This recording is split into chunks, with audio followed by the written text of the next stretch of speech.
What's up, interpreters? This is Jamie Hubert. I'm the Interpretive Center Manager at the Weldon Spring Site Interpretive Center in St. Charles, Missouri. What's up, interpreters? This is Song, your NAI Conferences and Events Manager.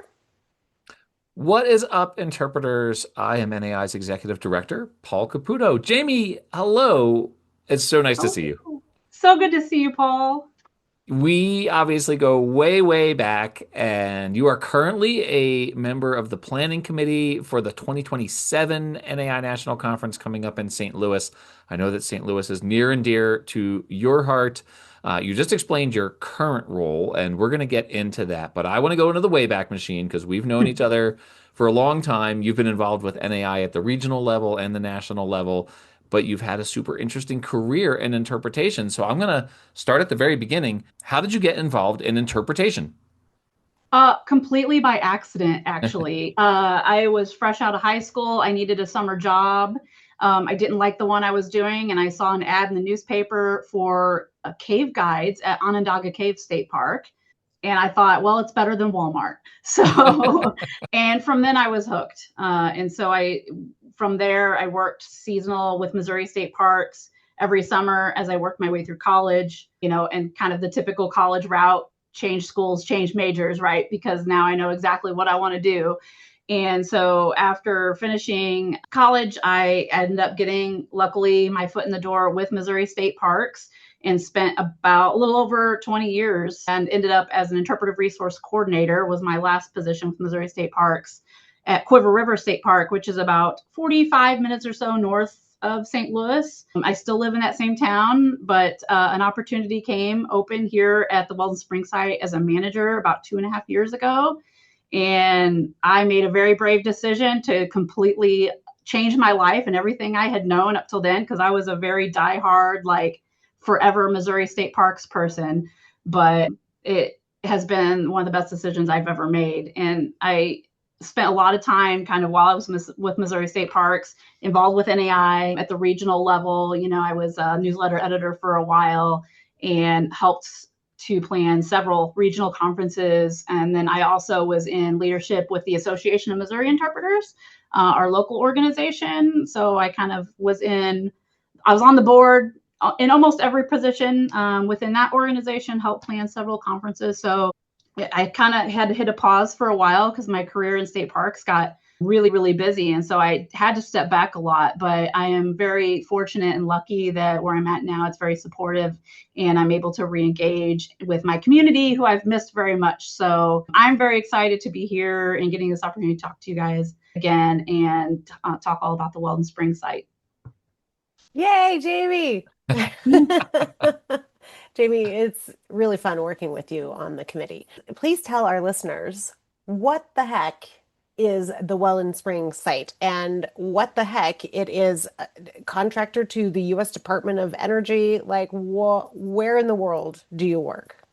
Yeah, we are very unique. This site has a really unique history. It was the site. So in 1941, the U.S. government acquired a little over 17,000 acres here in St. Charles County to produce one of the largest TNT and DNT production sites in the country at the time. It was called the Weldon Spring Ordnance Works. And unfortunately, in the process of that, about 576 citizens in this community were displaced, and it happened really, really quickly. It was a moment in time during our country's history where they were kind of reading the tea leaves and knew that we were probably going to get involved in this war, right? And when they started looking at what does our arsenal look like, what do we have enough ordnance? It was very clear that we weren't ready to be involved. And so all over the country, this process was happening of looking for locations for these ordnance works, for these production facilities. So this area was chosen. So the Department of the Army manufactured TNT and DNT here from about 1941 to 1945. In that process, there was some nitroaromatic contamination of the soil, some sediments, the groundwater as part of that production. The subcontractor that ran that plant was called the Atlas Powder Company. So together, after the closure, the Army and Atlas Powder Company did perform quite a bit of decontamination of the facility after it closed. It was later transferred to what was at the time the Atomic Energy Commission in 1956. That would later become the Department of Energy, excuse me. 1956, it was taken over by the Atomic Energy Commission so they could produce the Weldon Spring Feed Materials Plant. Basically, what happened here is they took processed uranium ore concentrate, better known as yellow cake, that was mined from mines out west. It was turned into uranium trioxide, some compounds, and pure uranium metal. And so then that would later then be shipped to another facility to be enriched, either for a weapon or for a power plant. So we were kind of that step 2 in the process. So unfortunately, the waste that was generated during that production, it was called raffinate. That raffinate caused some contamination of the site. After the closure of the facility in 1966, the facility actually briefly was transferred back to the Army in 1967, and they were investigating the usage of the plant to produce Agent Orange. So what they did is they started doing some decontamination of the site to get ready to repurpose it, and they ended up abandoning that effort. So the Atomic Energy Commission was then kind of responsible for caretaking the site from about 1968 to 1985. From that point, the EPA, you're probably not familiar with CERCLA, which is the Comprehensive Environmental Response Compensation and Liability Act. Everybody knows it as Superfund. So if you're familiar with Superfund Act, that was the driver for cleaning up places like this that had environmental contamination. The EPA placed the site what's called the National Priorities List, part of the site in 1987, part in 1989, and that triggered the process under CERCLA to begin a cleanup effort. And so that cleanup takes a long time because there's a lot of, you got to categorize what type of waste you are. You got to figure out what is the level of contamination, things like that, before developing a whole plan. And part of the CERCLA plan was there's continuous community involvement throughout the entire process. So the community and our stakeholders all along the way were driving parts of this cleanup and kind of what they wanted to see towards the end. And so ultimately, after the cleanup ended around 2002, the public and our stakeholders, plus the Department of Energy, said, we want this to be a public access asset. We want people to be able to come visit and learn about this site. And also it be a place where if people want to read any of the, documents related to the cleanup or the current documents related to long-term monitoring, they can come here and they can do that. They can also look online. It's all public information, but they wanted people to be here to talk about this complicated history of the site and this cleanup and all the effort that went into it. And so through that public input, we ended up with an interpretive center here. We ended up with a haul road that was used for the cleanup was repurposed into a multi-use trail. And they took the area, they built an engineered disposal cell. So for the waste, through public input, it was, well, what do we do with this? You've got not only the contaminants from the TNT plant, but also uranium, radiological things. There's no easy solution for that. So what was decided on through that public input is an engineered disposal cell. So there's a 41-acre engineered disposal cell on site, and it basically encapsulates the waste. It protects the groundwater. It protects, any radon from coming out. It is designed to withstand weather, earthquakes, all those things. It's engineered to last up to 1,000 years. The minds that went into engineering the disposal cell kind of blow my mind. Everything that they thought of to make sure and ensure, human health and the environment were protected, because it's also surrounded by a reconstructed prairie that was replanted after the cleanup. The public said, we want to be able to come here and visit the site and learn about it. So they even put stairs on the disposal cell so you can climb to the top of it. And it is the highest publicly accessible point in St. Charles County. So we get a lot of visitors that like to go up there. You get a good view. There are bronze plaques up there that do talk about the history of the site in case somebody doesn't come into the building. They can learn about it through those panels up there. It's a very unique site. And so our role here, since you asked about contractors, so the operation of not only the long-term surveillance and maintenance, which includes groundwater monitoring, we have a bunch of scientists that work here.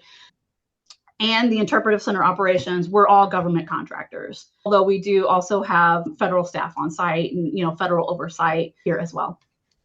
So, Jamie, I guess you interpret several topics there, right? History, maybe even difficult Yes. history, right? With contamination and community, environmental aspects, and probably like industry, technology, definitely Yep. science.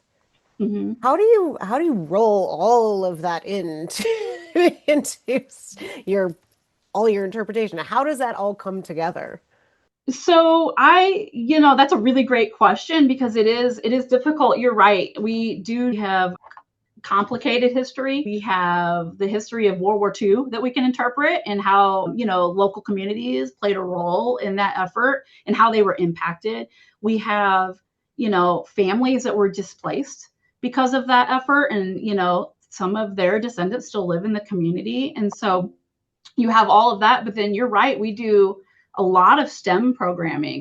Obviously engineering is a huge theme here just because of the engineering of the disposal cell. STEM programming is huge. And so it is not easy as interpreters to try to kind of meld those two things together. So, we end up offering a variety of programs. So we do get a lot of school groups out here. So this is a place they come for free.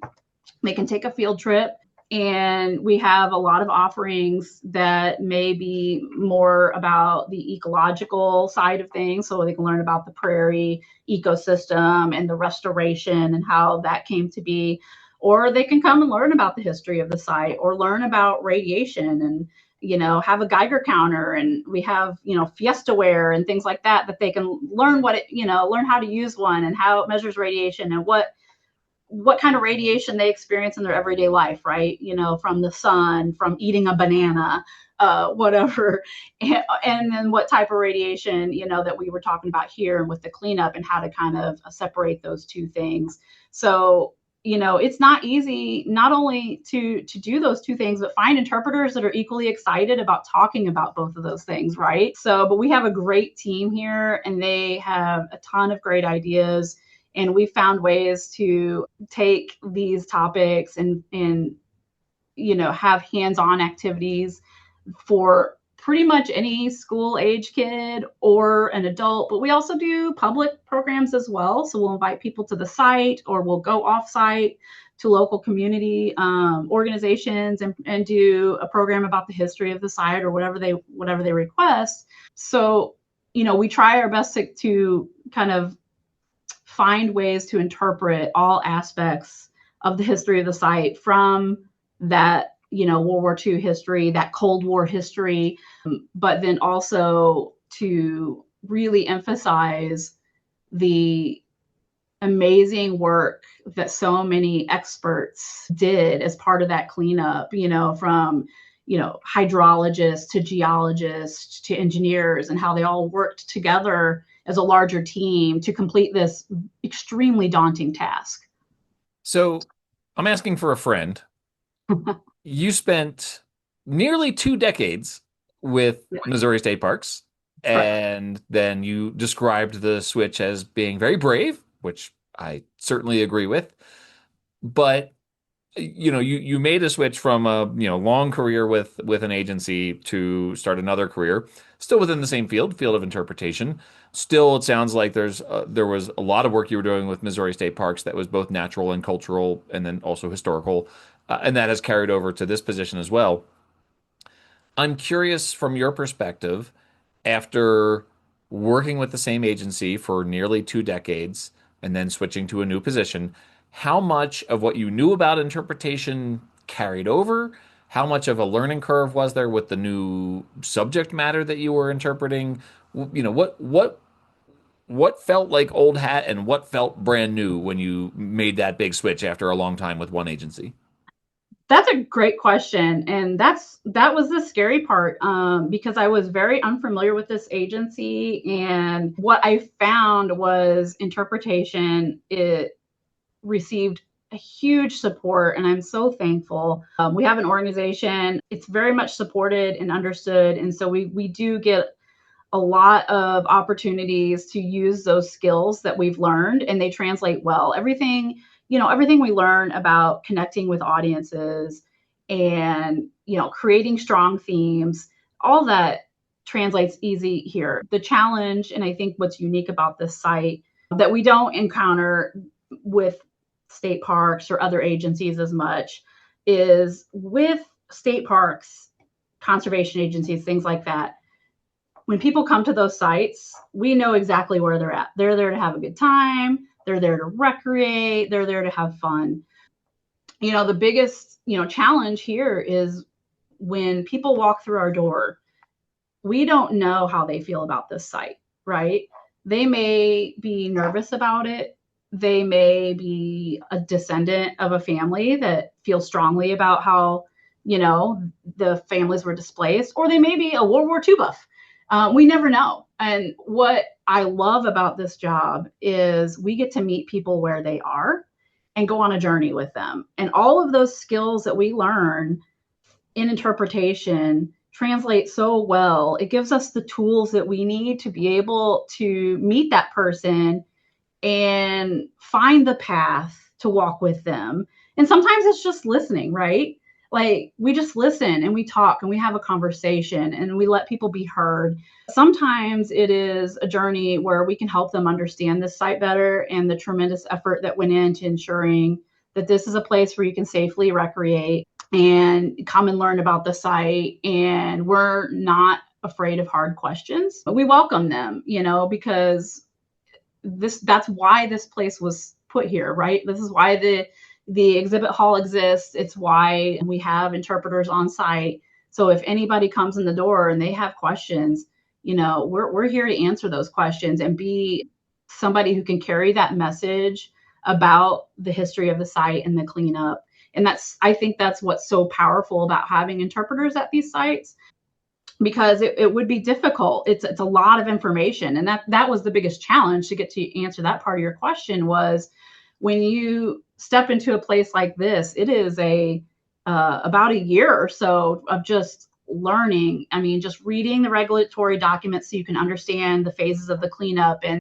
what CERCLA is, because the viewers can't see it, but I saw your faces when I said that, and you're like, what? So learning what that process is and how it translated to get where we are today, learning about, relearning, I guess I should say, because I mean, at some point, I think if you're in a field of sciences and you came up with a degree in some sort of science, then at some point you learn about radiation and things like that. But that's not something I used in Missouri State Parks, right? So I had to relearn about ionizing and non-ionizing radiation, right? And so, that was a challenge, but it was one that for me personally, I appreciated. I really enjoyed the process because I think after 20 years with an agency, it's really easy to slip into that, like too much of a routine, right? You're like, I've talked about these things for forever. And you try to come up with new programs and things like that, but they're, kind of generally the same. And so this gave me the opportunity to really stretch as an interpreter and meet that challenge of taking complicated topics, hard science, and finding ways that we can help fifth graders connect to that hard science. And so we have, for example, we've done merit badge days with scouts, and we do the nuclear science merit badge. We're the only ones in the St. Louis area that can provide that merit badge for scouts, right? That are signed up to do it.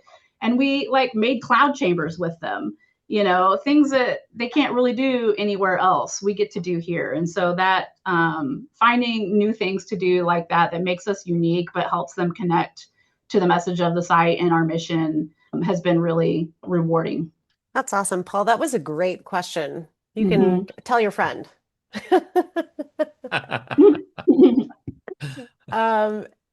Yeah, it's the skill sets that interpreters hone over the years is so applicable to so many other jobs and careers. And so that's really great to, take that leap and take your skill set somewhere else and have a new definition of, application for those skills. That's really cool. Jamie, so most people, I think, understand in general, like environmental cleanup, but maybe a little less familiar with like what happens after that. your site is within the Office of Legacy Management. Can you Yes. explain just a little bit what that is, Sure. and what does long-term stewardship for that look like?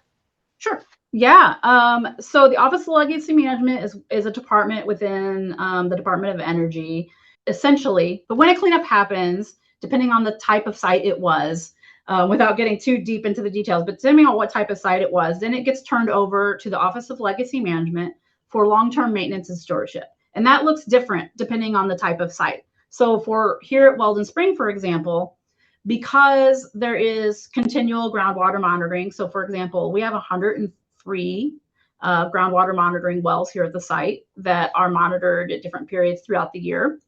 And then we also have the disposal cell, which is designed to last for 1,000 years. But the half-life of uranium, do you guys know the half-life of uranium? It's four and a Obviously, half. everybody does. I don't want to embarrass Obviously, you see, by that's what I'm saying it saying, before you right? do, though. So I think you should say it first. It's 4.5 billion years. Wow. So essentially, somebody has to be here forever, right? To monitor, depending on what is at the site, you may have to there may be staff there for ever. But other sites are able to be cleaned up and returned back to the community in various forms, and maybe even to be able to be released for development. So it really just depends on the type of cleanup, and then what type, like if any long-term stewardship and maintenance is needed, where you would need staff on site, for example, like the Weldon Springs site. And so that was part of in the decision with our stakeholders, and that community engagement. There were community meetings and things like that. It was obvious this site was going to need a presence. And so that is where, the discussion around having the interpretive center, and even like the signs on top of the disposal cell, the interpretive signs, having that there as a way to communicate with the public. They're like, if you're going to be there, that is an opportunity to have staff on site to tell this story. All right, Jamie, I'm going to shift directions a little bit here with you. First of all, I'm sure you'll know what I'm talking about when I say that September 24, 2013 is a historic date in the annals of baseball, because that is when St. Louis Cardinals pitcher Michael Wacha pitched 8 2/3 of a no-hitter before an infield single by Ryan Zimmerman broke up that no-hitter. That, of course, is important because you and I were there at that game together. That was totally fun. Or I think about that game a lot because the reason that no-hitter was broken up was because of the dude sitting in front of us who turned around and said, "Have you ever seen a no-hitter? Because you're about to." And sure enough, that we did not see that no-hitter. that guy That still guy haunts is, us. Yeah. yeah, exactly. The reason I bring that up, except for that, is an excuse to talk about baseball a little bit, which you and I Mhm. both love talking about. Yes. St. Louis, I mentioned, I associate you with St. Louis. I associate you with the Cardinals. You're like the main Cardinals fan. You and John Hamm, I guess, are the two. If your initials are Yeah. JH, you must be a St. Louis Cardinals fan. But you love St. Louis. I associate you with that place. You have been talking about your interest in being on the committee for the NAI conference in 2027. Why are you excited to be on the conference committee? Why are you excited to show off St. Louis to NAI members 40 years after it was the site of WIA and AIN merging to become NAI? Oh, I love that. Well, I was going to say, first of all, because that was the place where it happened, right? So Yep. you gotta. But St. Louis it's a great city. There's so much history in St. Louis and we've talked about this a lot during our committee meetings, but it was really a confluence of cultures in St. Louis. And I love that. Cahokia, the city that was across the river over in Illinois, that city was the size of Paris at one time. It was a huge cultural center for indigenous cultures for many years. The Mississippi River, of course, and then the Missouri River coming in that ties us to the west, and what gave folks the opportunity to move west, even from St. Louis. But like this, it really serves as a place where a lot of cultures came together. So we have a lot of French history in St. Louis, right? Because before the Louisiana Purchase, the French were here. And so there's still that lingering French culture in the St. Louis area. We have, the indigenous culture and the history there. And it really, there's a lot of arts, it's like jazz and blues, of course, because I also like hockey, Paul, and love the blues. But, music was a big part of St. Louis as well. And so I think it's a place where there's something for everybody. And on top of that, we have a lot of things that are free in St. Louis, which I love. So, Forest Park is larger than Central Park. And with Forest Park, you've got the zoo, the art museum, the history museum, the science center. All of it's free to visit, which I think is incredible. And St. Louisans recognize how that's important for the community, right? And so there's a dedicated tax that supports all of those things so that the people of the city can go and enjoy a lot of things for free with their family. And I love that. So on top of being baseball heaven, Paul Caputo, it's just a great place to visit because there's really something for everybody in St. Louis. Even birders. This is a birding hotspot with the confluence of the rivers. And how many cities can you go to get some lifers on your bird list without driving, a long distance away from city center? That's why I'm excited for folks to come to St. Louis if they haven't been here before. And I love that it's kind of where everything started. I love that I have mentors, interpretive mentors in my life that were part of that effort. And I'm so excited to hopefully have them come out and share their experience as well. So, Jamie, you forgot to mention that you're excited because you get to work with me on that. That's right. Sorry, Song. I thought that was implied. Oh my goodness, Jamie. It is always a pleasure talking to you. Thank you so much for joining us on this podcast.